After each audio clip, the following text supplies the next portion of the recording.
अस्सलाम वालेकुम, आप देख रहे हैं मेरा यूट्यूब चैनल। आज एक नई वीडियो के साथ हाज़िर हुआ हूँ। आज की वीडियो में हम बात करेंगे कि छत के ऊपर टैंकी कौन सी बनानी चाहिए, आरसीसी टैंकी बनानी चाहिए या प्लास्टिक की टैंकी रखनी चाहिए। हमने एक काम स्टार्ट किया था मोरगा में ना, तो हमारे क्लाइंट थे, उन्होंने हमसे क्वेश्चन किया था कि जी आरसीसी टैंकी बनानी चाहिए या प्लास्टिक की टैंकी हमें छत पर रखनी चाहिए। तो मैंने सोचा आपके साथ एक वीडियो शेयर करता चलूँ कि आरसीसी टैंकी के क्या बेनिफिट्स हैं और प्लास्टिक की टैंकी के क्या बेनिफिट्स हैं। और इसके अलावा ये भी क्वेश्चन था कि जो हमारी मिसाइल मोटर होती है उसका पानी डायरेक्ट इस टैंकी में डालना चाहिए या नीचे अंडरग्राउंड टैंकी बनानी चाहिए। ये सारी चीज़ें इंशाल्लाह इसी वीडियो में डिस्कस करेंगे। आपने वीडियो मुकम्मल देखनी है। इंशाल्लाह ये वीडियो देखने के बाद आपकी ये जो कन्फ्यूजन होगी ये दूर हो जाएगी। चलते हैं वीडियो की तरफ। आप सामने देख सकते हैं ये हमारा प्रोजेक्ट है जी गुलबर्ग ग्रीन एफ ब्लॉक में।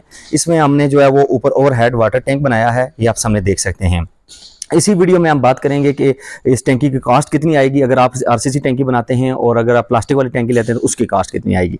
इस टैंकी को आप देख सकते हैं। सबसे पहली जो चीज़ होती है वो आपने इस चीज़ का खास क्या रखना है कि जो छत होगी, छत से आपने मिनिमम जो है वो 2 फुट या 2.5 फुट, 2 फुट मिनिमम जो है वो आपने टैंकी को छत से ऊंचा रखना है। उसकी वजह ये होती है कि जब टैंकी जो है, एक तो इसके नीचे सफाई वगैरह करना आसान होता है, दूसरा इसके नीचे जो है वो आपके प्रेशर पंप्स वगैरह लगने होते हैं तो वो इजीली इसके अंदर नीचे इंस्टॉल हो सकें। और दूसरा ये है कि इसके नीचे भी आप वाटर प्रूफिंग कर सकें, जैसे चिप्स वगैरह होती है या वाटर प्रूफिंग केमिकल्स होते हैं।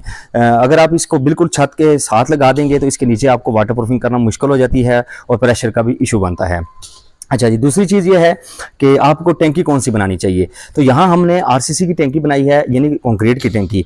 ये भी सवाल होता है कि जी ईंटों की टैंकी और आरसीसी टैंकी में क्या डिफरेंस है। तो ईंट की जो टैंकी होती है और आरसीसी टैंक में एक तो कास्ट का बहुत ज़्यादा डिफरेंस है। यानी अगर ये टैंकी आपकी 3 लाख रुपये में तैयार हो रही है तो जो आपकी ईंट वाली टैंकी होगी वो कम अज़ कम 2 लाख रुपये में, 1 लाख का डिफरेंस आ जाएगा आपका यहाँ पर। उसके बाद अगर इसकी बेनिफिट की बात की जाए तो जो टैंकी होती है ईंटू वाली, उसमें हमने मोस्टली देखा है कि बहुत ज़्यादा कंप्लेन है कि वो उसमें लीकेज आ जाती है, क्योंकि वो जो ईंटें होती हैं उनमें दरारें आ जाती हैं। खास करके जो आपका नीचे अंडरग्राउंड वाटर टैंक होता है वो तो मैं आपको रिकमेंड करूंगा कि आप कभी भी जो है वो ईंटों वाला ना बनाएं, क्योंकि हम मोस्टली यहाँ पर जो कंप्लेंट्स आ रही होती है हमें वो यही होती है कि जी हमारा जो अंडरग्राउंड वाटर टैंक है वो जो है वो बैठ गया है या उसमें बहुत बड़ी दरारें आ रही हैं। उसकी वजह ये होती है कि सेटलमेंट जब होती है तो जो है वो ईंटों की टैंकी नाकाम हो जाती है अंडरग्राउंड में।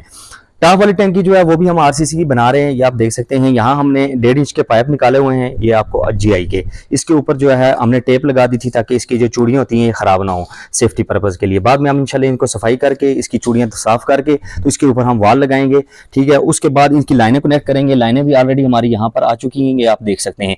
इसकी मैंने ऑलरेडी वीडियो शेयर की हुई है कि आपने लाइनें कैसे कनेक्ट करनी है ताकि आपके घर में पानी के प्रेशर का इशू ना बने। तो उस वीडियो का लिंक भी डिस्क्रिप्शन में दे दूंगा। एक और वीडियो इसी के रिलेटेड शेयर करूंगा जिसमें मैं आपको डिटेल से बताऊंगा कि हमने लाइनें कैसे कनेक्ट की हैं। आज का जो हमारा टॉपिक था वो है कि आरसीसी टैंकी और प्लास्टिक की टैंकी में क्या डिफरेंस है। तो जैसे मैंने आपको बताया, एक तो इसकी कॉस्ट में बहुत ज़्यादा डिफरेंस आएगा आपका। दूसरा ये होता है कि आरसीसी टैंकी जो है वो आपके, अगर आपका 7 मरले का घर है तो आपने जो है वो किस साइज़ की टैंकी बनानी है ये भी मैं आपको बताता हूँ।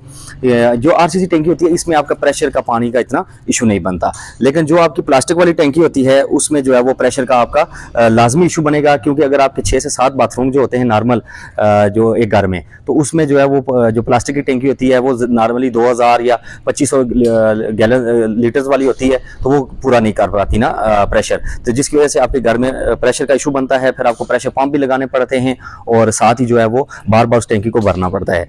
अगर मैं कास्ट की बात, पहले तो मैं आपको बताता हूँ कि टैंकी का साइज़ क्या रहना चाहिए। तो नॉर्मल जो अगर आप 7 मरले का घर है तो मैं आपको रिकमेंड करूँगा कि आप 8 फीट, 6 फीट और 5 फीट, यानी 8 फीट आपकी टैंकी की लंबाई होनी चाहिए, 6 फीट चौड़ाई होनी चाहिए और 5 फीट जो है उसकी गहराई होनी चाहिए, डेप्थ होनी चाहिए।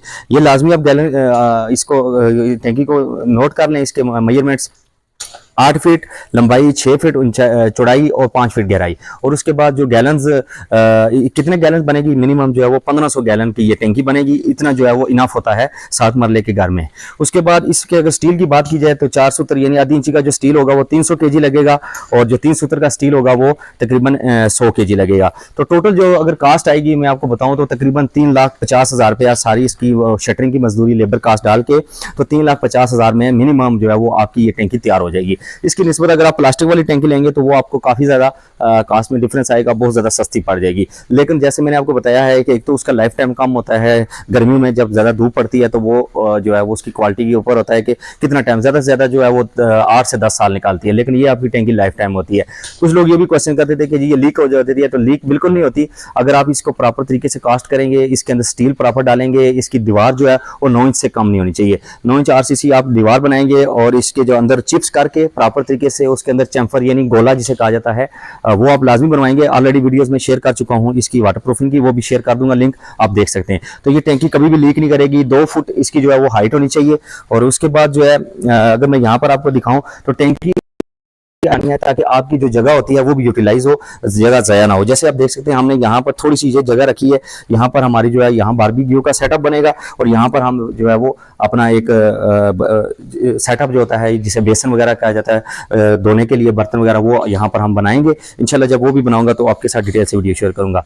तो होपफुली आपको ये वीडियो पसंद आई होगी। जैसे मैंने आपको डिटेल से बता दिया, इसकी कास्ट भी बता दी है, टैंकी का साइज़ क्या रखना चाहिए और प्रेशर का क्यों इशू बनता है ये भी मैंने आपको डिटेल से बता दिया है। अब मैं चलता हूँ नीचे, आपको अंडरग्राउंड वाटर टैंक का भी थोड़ा सा बताता हूँ इसी वीडियो में कि हमने कैसे बनाया है और जो है वो उसके बनाते हुए कौन सी ऐसी गलतियां नहीं करनी चाहिए। मोस्टली लोग जो है वो उसमें भी ये गलतियां करते हैं। एक चीज़ का आपने खास क्या रखना है कि आरसीसी टैंकी आपने लाजमन बनानी है अपने घर के ऊपर। और दूसरी एक और चीज़ भी साथ बताता चलूँ कि ये जो आरसीसी आपको यहाँ पर पैरापिट वाल नज़र आ रही है, ये हमने थ्रू आउट कंक्रीट की बनाई हुई है।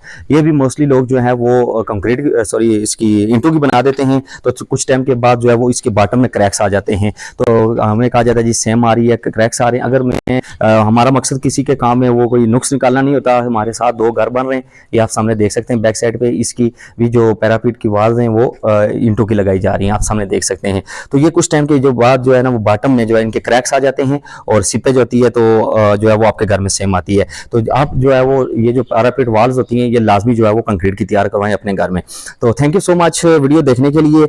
नेक्स्ट वीडियो के साथ हाजिर होता हूँ। नेक्स्ट वीडियो में मैं आपको डिटेल से बताऊंगा कि अंडरग्राउंड वाटर टैंक में आपने कौन सा बनाना है, उसका साइज क्या रखना है और कौन सा बनाना चाहिए। Thank you again, Allah Hafiz.